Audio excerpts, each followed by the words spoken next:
Day 3 on the trail, and I should have turned back. I've been hiking this remote section of the Appalachian Trail in Western Virginia for solo meditation, a chance to clear my head after the divorce, to prove to myself I could still do hard things alone. The trail here veered away from the more popular sections, winding through dense hardwood forests that felt primordial, untouched. Perfect for what I needed, or so I thought. The first sign something was wrong came on my second morning. I'd camped in a small clearing about 50 yards off the trail, following leave no trace principles religiously. When I woke up, my boots were facing the opposite direction from where I'd left them. Not moved far, just turned around as if someone had tried them on and put them back. I stared at those boots for a full minute, trying to rationalize it. Maybe I'd been more tired than I thought. Maybe I'd kicked them in my sleep, though my tent was a good 3 feet away. I almost convinced myself, but there was this nagging feeling in my gut, the same instinct that had kept me alive through 2 tours in Afghanistan. Someone had been in my camp. I packed up faster than usual and hit the trail early, telling myself I was being paranoid. The forest felt different in daylight, less oppressive, more normal. Birds chirped overhead, and a light breeze rustled the leaves. By midday, I'd almost forgotten about the boots.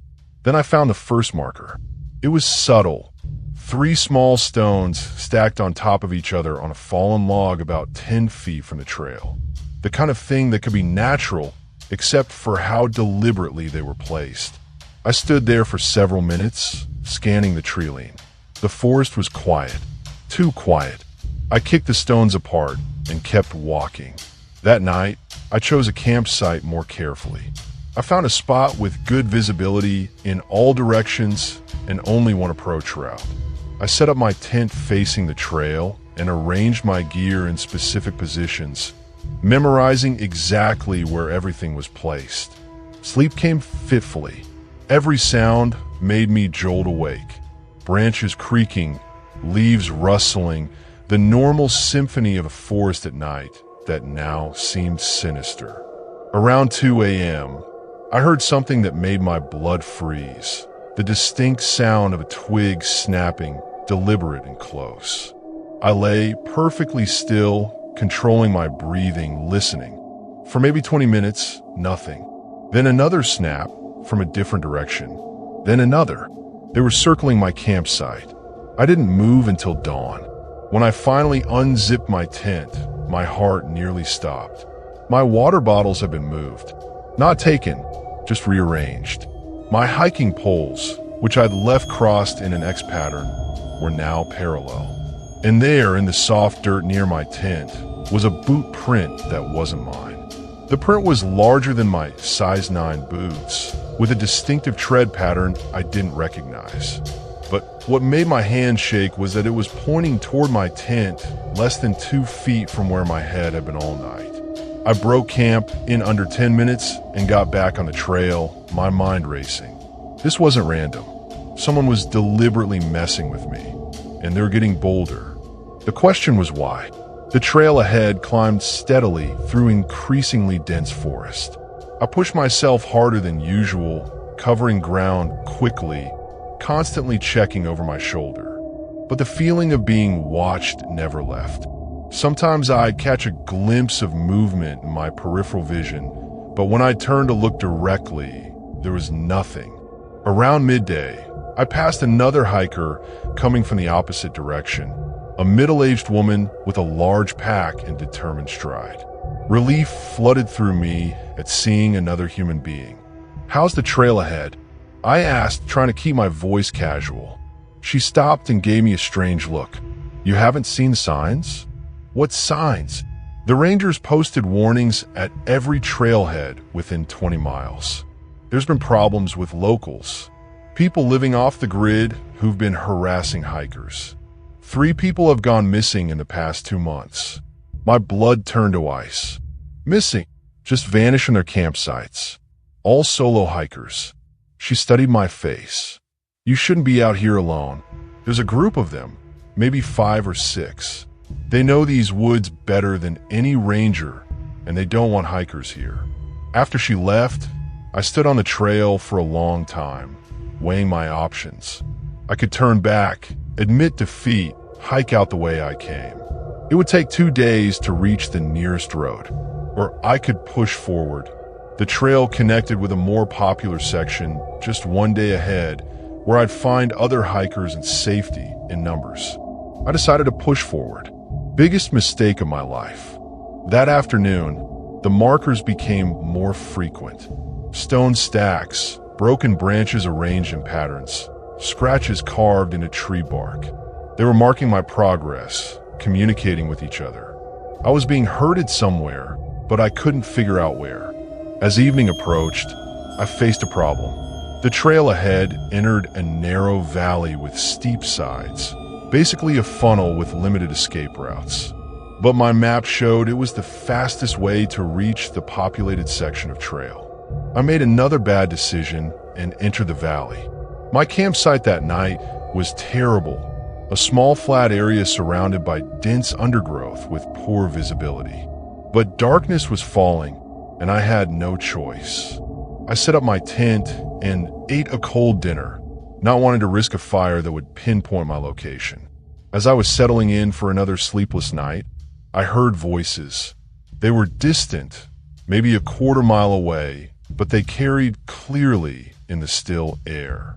At least 3 different people, speaking in low tones I couldn't make out. The voices seemed to be moving, getting closer. I quickly doused my headlamp and lay flat in my tent, listening. For the next hour, the voices circled my position, sometimes close enough that I could almost understand words, sometimes fading away entirely. There were definitely multiple people, and they were definitely coordinating. Around midnight, the voices stopped. The silence was somehow worse than the talking. I lay there in complete darkness, straining to hear any sound that might tell me where they were. Then my tent shook. Someone had grabbed the guy line and given it a sharp tug. Not hard enough to collapse anything, just enough to let me know they were there. I bit my tongue to keep from making any sound. A few minutes later, the tent shook again from the opposite corner, then again from the back. They were taking turns, playing with me like a cat with a mouse. This continued for what felt like hours. Occasional tugs on the tent, the sound of footsteps circling my campsite, whispered conversations just out of earshot. They were savoring my fear, drawing it out. By dawn, I was a wreck, exhausted, terrified, but also angry. I'd had enough of being prey. I packed up quickly and got back on the trail, moving as fast as I could toward the populated section. But they weren't done with me yet. Throughout the morning, I caught glimpses of figures moving parallel to the trail, always just at the edge of visibility. Sometimes ahead of me, sometimes behind, sometimes on both sides. They were herding me towards something. Around noon, I reached a section where the trail crossed a small creek via a wooden bridge. As I approached, I saw him, a man sitting on the far side of the bridge, blocking my path. He was maybe 40, with long greasy hair and clothes that looked like they hadn't been washed in months. But his eyes were alert, intelligent, and completely cold. He was holding something in his lap, a hunting knife with a 6-inch blade. "You've been making a lot of noise," he said conversationally, "disturbing the peace." I stopped about 20 feet away, my mind racing through options. Behind me, I heard footsteps emerging from the forest. I turned to see 2 more men, one carrying what looked like a modified baseball bat, the other with a length of rope. "This is our home," the man on the bridge continued. "We don't appreciate visitors who don't show proper respect." I was trapped. The creek was too deep to ford anywhere else, the sides of the valley too steep to climb. They'd been driving me toward this exact spot. "Look," I said, trying to keep my voice steady, "I don't want any trouble. I'm just hiking through."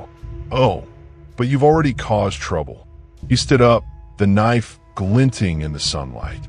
"Question is, what are we going to do about it?" What happened next probably saved my life. A group of day hikers, a family with 2 teenagers, came up the trail from the direction I'd been heading. They were loud, laughing, completely oblivious to the situation. The man with the knife looked annoyed. He said something to his companions in a low voice, and they melted back into the forest like they'd never been there. He gave me one last cold stare. "This isn't over," he said quietly, then disappeared into the undergrowth. I crossed the bridge on shaking legs and fell in with the day hikers, making casual conversation while my heart hammered in my chest. I stayed with them until we reached the parking area where their car waited, then caught a ride to the nearest town. I never reported what happened. Who would believe me? 3 men in the woods who threatened me, but didn't actually do anything? The missing hikers the woman had mentioned were already being investigated, and what could I add besides vague descriptions and a story about move boots? But sometimes, late at night, I think about those cold, intelligent eyes and wonder how many other solo hikers have walked into that valley. I wonder how many made it out. I never went back to finish that section of trail. Some paths are better left untraveled. We should have known something was wrong when we couldn't find the campground on any official Park Service website. My wife Margot had discovered Pine Ridge Campground on some obscure camping forum, described as a hidden gem deep in the Olympic National Forest, far from the crowded state parks we usually frequented. The photos looked perfect: pristine lake, towering evergreens, and primitive sites that promised the kind of authentic wilderness experience we'd been craving. "Look," Margot had said, showing me her laptop screen. "No reservations needed, first come, first served." And listen to this review, like stepping back in time to when camping was real. "The hosts take care of everything. You'll never want to leave." Now, as our SUV bounced down an increasingly narrow dirt road, I was having second thoughts. We'd been driving for 2 hours since leaving the main highway, following hand-painted signs that seemed older and more weathered with each mile. The GPS had lost signal an hour ago, and my cell phone showed no bars. "Are you sure we're going the right way?" I asked Margot, dodging another pothole. She consulted the printed directions she'd copied from the forum. "Should be just ahead." The post said to look for a wooden arch with Pine Ridge carved into it. Our 8-year-old daughter Katie bounced excitedly in the back seat. "Are we there yet? I want to see the lake." "Soon, sweetheart," Margot assured her, though I caught the uncertainty in her voice. The wooden arch appeared around the next bend, a massive structure made from whole logs, with Pine Ridge Campground burned into the crossbeam in rustic letters. Below it, a smaller sign read, "Welcome. Report to host site number 1. The road beyond the arch was better maintained, and within minutes we emerged into a clearing that took my breath away. The lake was everything the photos had promised. Crystal clear water surrounded by towering Douglas firs, with mountains rising in the distance. A dozen or so campsites were scattered around the shoreline, most of them occupied. "It's beautiful," Margot breathed, and I had to agree. My earlier concerns seemed foolish. We found site number 1 easily enough, a large RV with multiple awnings and solar panels, looking semi-permanent. A man emerged as we parked, maybe 60 years old with a full beard and friendly smile. He wore a Park Service-style uniform, though something about it seemed slightly off. "You folks must be the Johnson family," he called out cheerfully. "I'm Bill, the camp host. Welcome to Pine Ridge." I was surprised he knew our name, since we hadn't made reservations, but figure Margot must have contacted him through the forum. "We're so excited to be here," Margot said, getting out of the car. "This place is incredible." "We like to think so," Bill said with obvious pride. "Been running this campground for 15 years now. You'll find everything you need here: clean restrooms, fresh water, even a little camp store." He gestured toward a wooden building I hadn't noticed before. "Site fees are $50 a night, and we ask that you follow our community guidelines. He handed Margot a laminated sheet of rules. As she read them aloud, I felt the first prickle of unease. No outside visitors without prior approval. No unauthorized departures between sunset and sunrise. No use of cell phones or electronic devices in common areas. No photography of other guests without permission. Report any suspicious activity to the host immediately. These seem a bit strict, I said carefully. Bill's smile never wavered. We find that clear boundaries help everyone enjoy their stay. You'll understand once you've been here a few days. Now, I got you set up in site number 7, prime location right on the water. As we drove to our assigned campsite, I noticed other campers watching us. Not casual glances, but sustained stares that followed our car. A family of 4 sat around a picnic table, their conversation stopping as we passed. An elderly couple stood motionless beside their tent, tracking our movement. Friendly bunch, I muttered.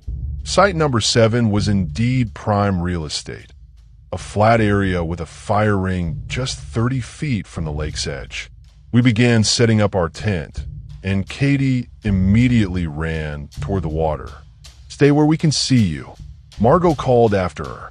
As I wrestled with tent poles, I noticed a man approaching from the neighboring campsite. He was maybe my age, wearing expensive hiking gear that looked barely used. First time at Pine Ridge? He asked. Yeah, found online. Great place you have here. Oh, I don't live here, he said quickly.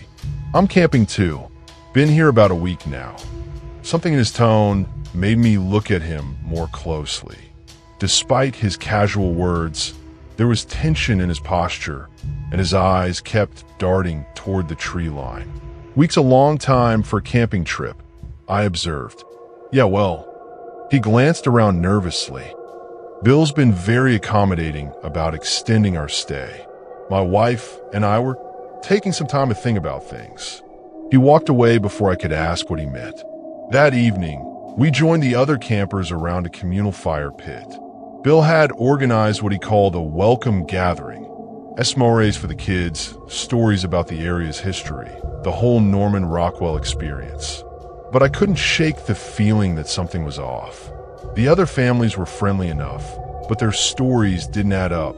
The elderly couple claimed to be from Seattle, but didn't know basic landmarks when I asked about the city. A family with teenage twins said they'd been camping there for just a few days, but their gear looked like it hadn't been moved in weeks. And everyone kept glancing at Bill like they were waiting for permission before speaking. How many campsites do you have here? I asked Bill during a lull in conversation. 14 regular sites, plus my host site, he replied. We stay pretty full during the season. Season runs through when? Oh, year-round for the right kind of folks. Some of our guests have been coming back for years. They know a good thing when they find it. That night, as Margot and Katie slept in the tent, I lay awake thinking about Bill's words. Coming back for years, or staying for years. There was a difference. Around 2 a.m., I heard voices outside. Careful not to wake my family, I unzipped the tent flap slightly and peered out. 3 men were talking in low tones near the lake shore, one of them gesturing toward our campsite. I couldn't make out words, but their body language was tense, urgent. One of them was Bill. The next morning, I suggested to Margot that we might want to cut our trip short. What? Why? Katie loves it here, and honestly, so do I. When's the last time we've been somewhere so peaceful? She had a point. Katie had made friends with the twins, and they were planning a nature scavenger hunt. Margot was more relaxed than I'd seen her in months. Maybe I was overthinking things. But when I went to the camp store to buy coffee, I discovered they didn't sell food or supplies, only souvenirs and local crafts.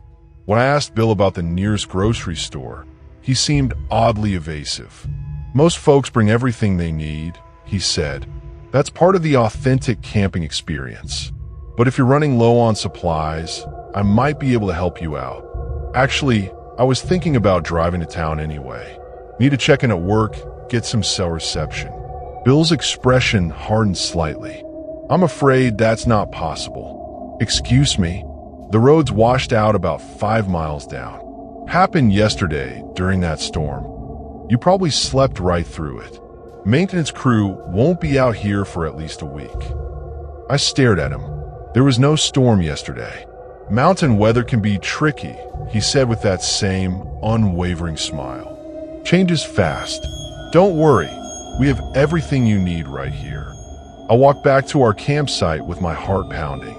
There had been no storm. The sky had been clear all night. And now Bill was saying we couldn't leave? I found Margot and Katie by the lake with the other families. Everyone seemed relaxed, happy even, but I noticed something I'd missed before. None of the cars had keys in them. Every vehicle was locked. I didn't see anyone carrying key fobs or keychains.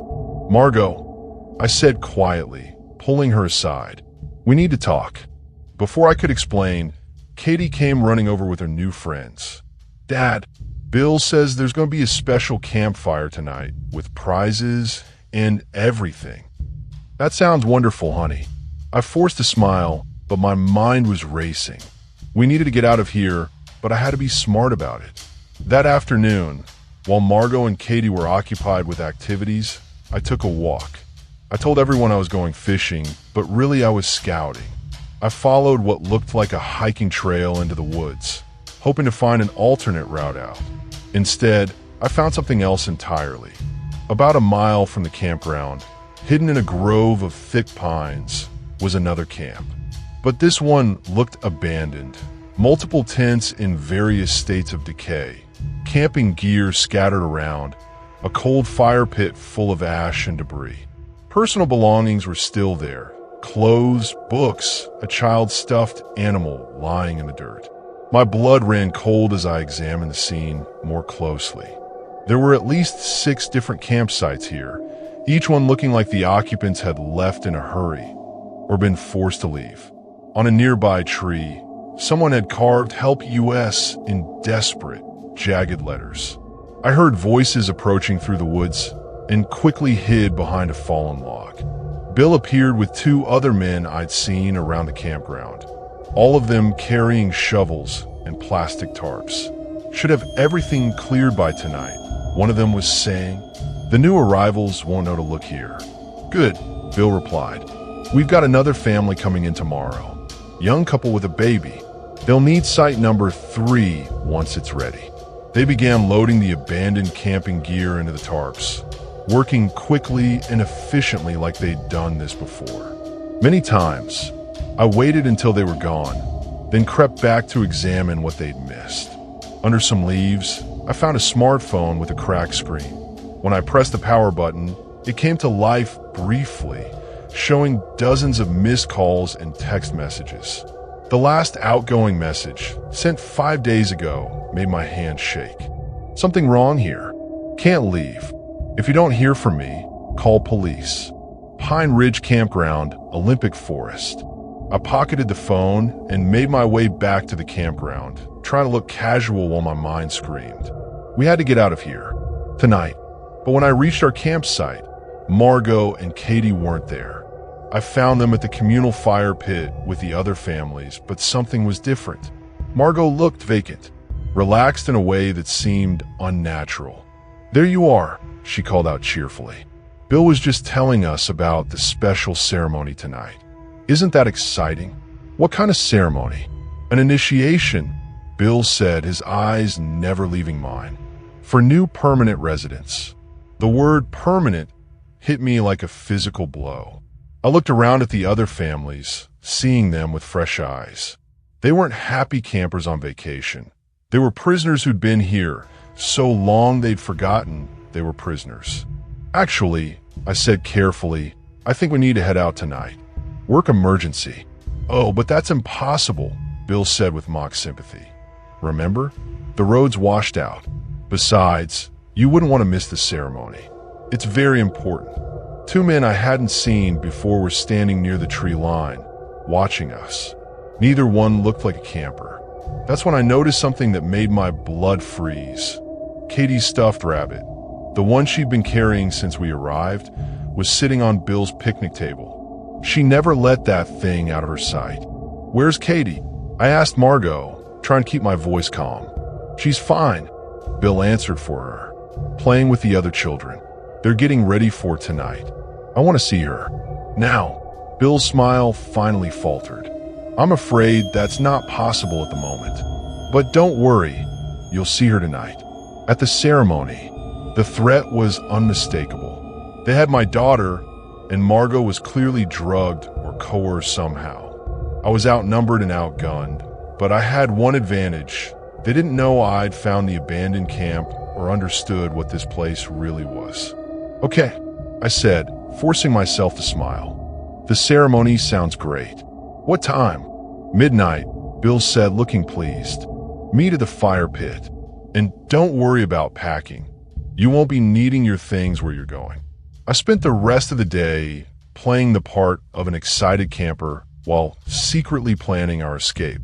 The abandoned camp had shown me these people were serious, deadly serious. Whatever happened to the families who'd been there before us, I wasn't going to let it happen to mine. As midnight approached, I told Margot I was going to get something from the car. She nodded dreamily, still under the influence of whatever they'd given her. The campground was eerily quiet, too quiet for a place with so many people. Instead of going to the fire pit, I circled around through the woods toward where I thought they might be keeping Katie. I found her in Bill's RV, along with the other children, all of them looking scared and confused. "Daddy," she whispered when she saw me at the window. "Sure, baby. We're going to play a game, okay?" A very quiet game. Getting her out took precious minutes, but I managed to pry open the window and lift her through. Then we crept back to where Margot was sitting by the dying fire, still staring into space. "Margot," I whispered urgently. "Margot, we have to go. Now." It took several tries, but I managed to get her moving. Whatever they'd given her was strong, but adrenaline was helping her fight through it. We made it to our car, and I thank God I'd hidden the keys in my pocket instead of leaving them in the vehicle like everyone else seemed to. The engine turned over on the first try. That's when the shouting started. Headlights blazed to life all around the campground as every vehicle roared to life simultaneously. They'd been waiting for this, expecting it. As I floored the accelerator toward the exit, I saw Bill standing in front of the wooden arch, calmly talking into a radio. The dirt road became a nightmare gauntlet of vehicles trying to box us in, but our SUV had better clearance than most of their cars. I drove like a maniac, taking turns at dangerous speeds, while Margot slowly came back to herself in the passenger seat. "What's happening?" she kept asking. "Where are we going?" "Away from there," I said grimly. "As far away as possible." We drove through the night, not stopping until we reached a state police station 3 counties over. The desk sergeant looked skeptical as I told our story, but when I showed him the phone I'd found and gave him the location, his expression changed. "We'll send a team out there first thing in the morning," he promised. But when the police arrived at Pine Ridge Campground, they found nothing. No campground, no lake, no wooden arch. Just empty forest and an old logging road that dead-ended at a washout. The phone I'd found was real, though. It belonged to Davidson, who'd been reported missing along with his family 6 months earlier. The case was reopened, but they never found any trace of the campground or the people who ran it. Sometimes I wonder if we imagine the whole thing, if carbon monoxide poisoning or some other explanation could account for what we experienced. But then I remember the weight of Katie in my arms as I lifted her through that RV window, the terror in the other children's eyes, the cold calculation in Bill's smile. We never went camping again. Some experiences are too real to forget, even when everyone tells you they couldn't have happened, especially then. The sound a mountain makes when it decides to kill you is surprisingly quiet, just a gentle rumble like distant thunder before the world comes crashing down. My caving partner Jake and I had been exploring the Whispering Cavern system in Tennessee for 3 days, mapping passages that had never been surveyed. We were both experienced cavers. I've been doing this for 12 years, Jake for 8, and we thought we knew what we were doing. We were wrong. The cave system had been discovered only 6 months earlier by a local spelunking club, and the initial surveys showed it was massive, potentially one of the largest in the southeast. Jake and I had gotten permission to do extended exploration, pushing deeper into unexplored territories with full camping gear and enough supplies for a week underground. "Look at this," Jake called from ahead, his headlamp beam dancing across flowstone formations that looked like frozen waterfalls. "This chamber's not on any of the preliminary maps." I crawled through the narrow passage behind him, pulling my pack through the tight squeeze. The cave beyond opened into a cathedral-sized room with passages branching off in multiple directions. Our lights couldn't reach the ceiling. "Beautiful," I breathed, checking my compass and making notes on our waterproof map. We were now approximately 800 feet underground and nearly half a mile from the main entrance. That's when we heard the first rumble. It was subtle, the kind of sound you feel more than hear, transmitted through the rock itself. Jake and I froze, listening. Underground, you learn to pay attention to sounds that don't belong. "Probably just settling," Jake said, but I could hear uncertainty in his voice. We'd been pushing hard for 6 hours, and fatigue was setting in.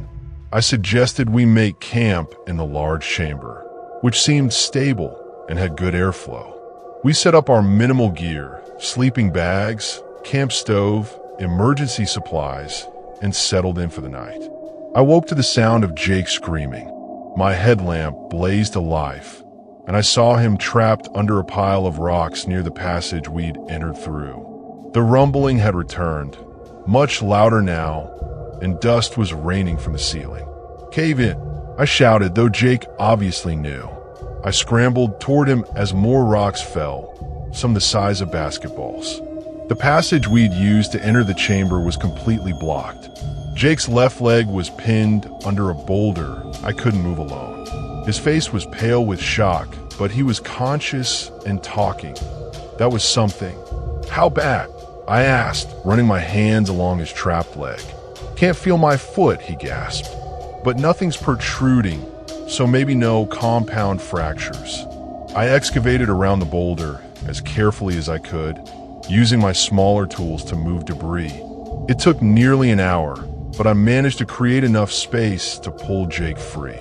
His leg was badly bruised and possibly broken, but at least it was still attached. "Okay," I said, trying to project calm I didn't feel. "Let's assess the situation." The passage we'd entered through was completely sealed.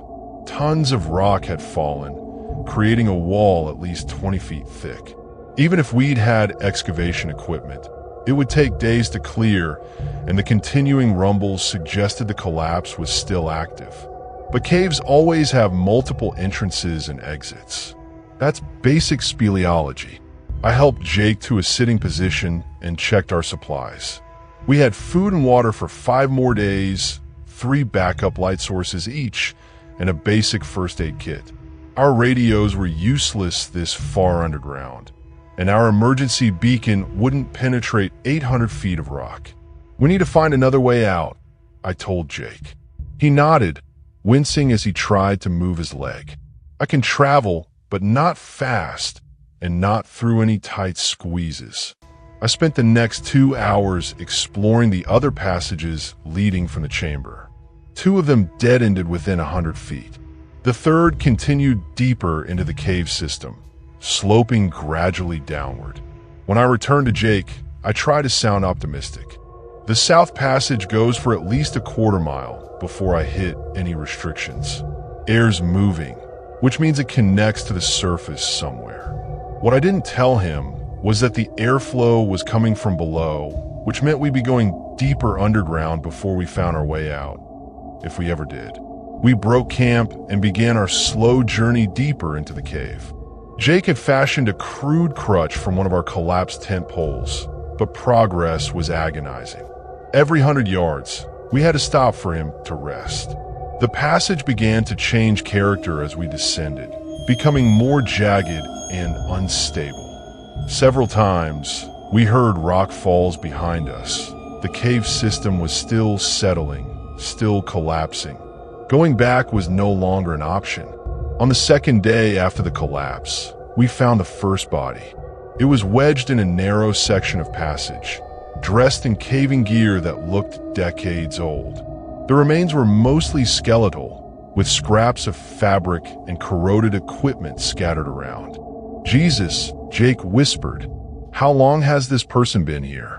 I examined the gear more closely. The carbide helmet and canvas pack looked like equipment from the 1970s or early 80s. There was a waterlogged notebook in the pack, but most of the pages were illegible. What I could read made my blood run cold. "Passage blocked behind us. No way out. Been here 6 days." "We need to keep moving," I said quietly. Over the next day, we found 3 more bodies.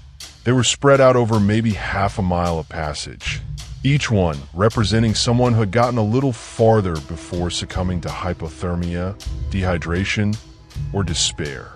The last body we found was clutching a more modern GPS unit that put our current location at nearly 1,000 feet underground.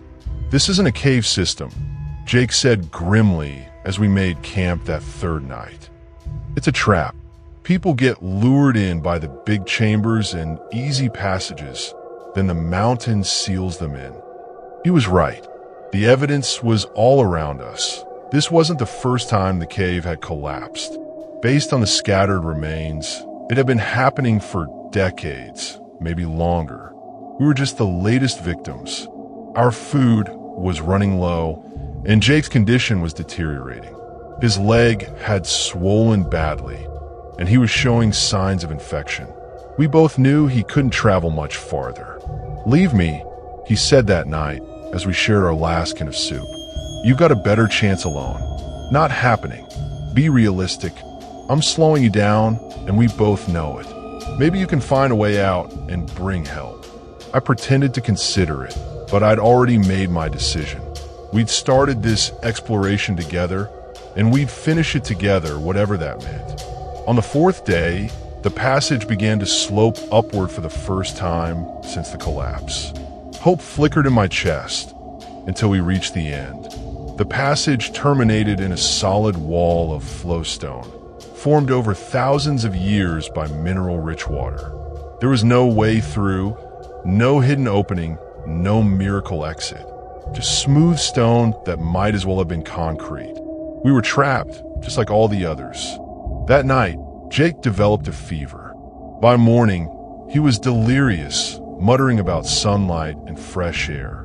I gave him the last of our water and tried to keep him comfortable, but we both knew he was dying. "Tell my sister," he whispered during a lucid moment. "You'll tell her yourself when we get out of here." He smiled sadly. Always were a terrible liar. Jake died sometime during our 6th day underground. I held his hand as his breathing became shallower, then stopped entirely. The silence afterward was absolute. No wind, no water, no life except mine. I sat with his body for a long time, thinking about the families who would never know what happened to the people we'd found. About Jake's sister, who would spend years wondering if he was still alive somewhere. About my own family, who would go through the same agony. The rational part of my mind cataloged the reality. I had maybe 2 days of life left. The temperature was a constant 52 degrees, and hypothermia was already setting in. I was dehydrated, exhausted, and completely alone, but I wasn't ready to give up. I left Jake's body where he'd died and began exploring every inch of passage we'd traveled, looking for side passages we might have missed, any opening large enough for a person to squeeze through. I climbed walls, squeezed through cracks barely wide enough for my body, followed air currents that led nowhere. On what I calculated was my 8th day underground, I found it. a narrow chimney, maybe 18 inches wide, that I'd missed because it was hidden behind a curtain of flowstone. When I pressed my ear to the opening, I could hear something impossible, the sound of wind. The climb was brutal. The chimney was nearly vertical, and I had to wedge myself between the walls and inch upward, fighting exhaustion and hypothermia. My headlamp died halfway up, and I continued in complete darkness, feeling my way by touch. I don't know how long I climbed. Time had lost all meaning. But eventually, impossibly, I saw a light above me. Real light, not the artificial glow of a headlamp, but actual sunlight filtering down from the surface. The opening was small, hidden behind brush, and barely large enough for a person to squeeze through. But it was there, and it was real. I emerged into a world that seemed impossibly bright and alive. The rescue took 12 hours to organize. Extracting Jake's body required specialized equipment and a team of expert cavers. The other remains we'd found were recovered over the following weeks. The Whispering Cavern system was permanently closed to exploration after that. Too dangerous, the authorities said. Too unstable. But sometimes, late at night, I think about Jake and the others still down there in the dark, and I wonder, how many more passages are there? How many more people are trapped in chambers we never found, still hoping someone will come for them? Some places are meant to stay unexplored. Some doors should never be opened. The mountain keeps its secrets, and sometimes it keeps the people who try to steal them.